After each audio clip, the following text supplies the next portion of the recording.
Dans le numéro ici, ce que vous cherchez, c'est la mesure de l'arc ABC. Donc, c'est la mesure ici que je surligne en ce moment.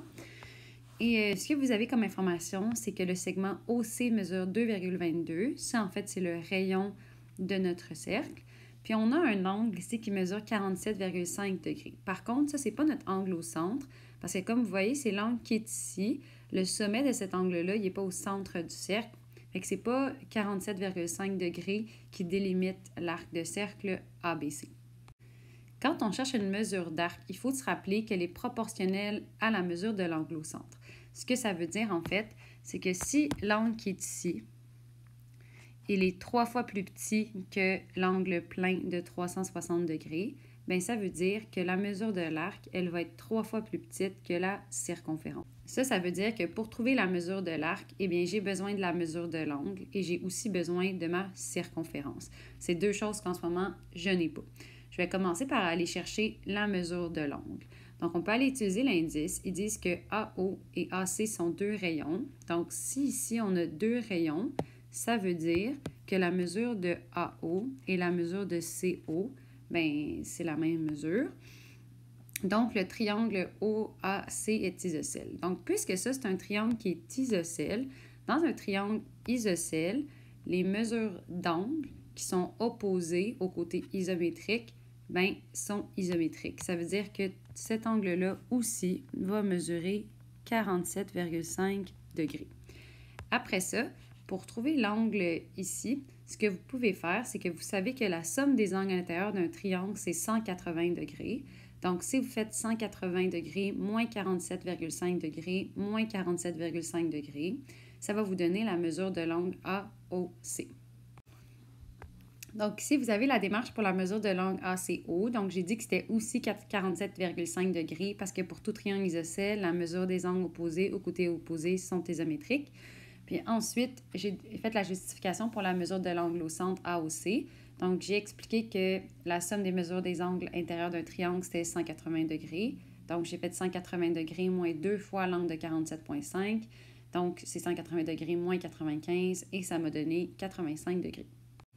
Maintenant qu'on sait que la mesure de l'angle au centre qui définit l'arc ABC, c'est 85 degrés, on va pouvoir aller regarder 85 degrés, c'est combien de fois plus petit que l'angle de 360 degrés?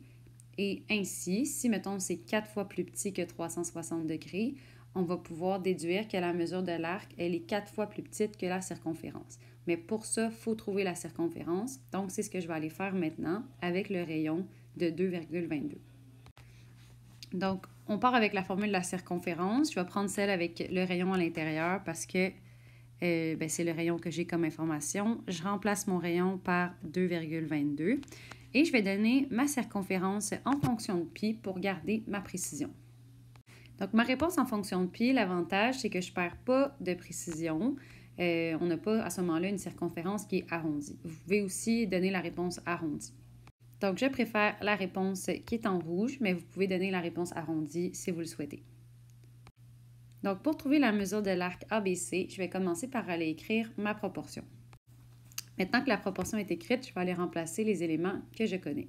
Maintenant, je vais vous montrer deux manières différentes de trouver votre mesure d'arc. La première, c'est d'aller regarder l'angle au centre de 85 degrés. Il est combien de fois plus petit que l'angle plein de 360 degrés?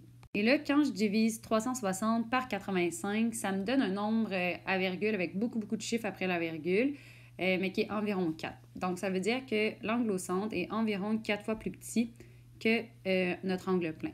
Donc, ça veut dire que notre mesure d'arc va, elle aussi, être environ 4 fois plus petite que la circonférence. Mais on n'utilisera pas cette technique-là parce que je ne veux pas travailler avec un nombre qui est arrondi. Le environ 4,2, 3, 5, 2, 9, etc.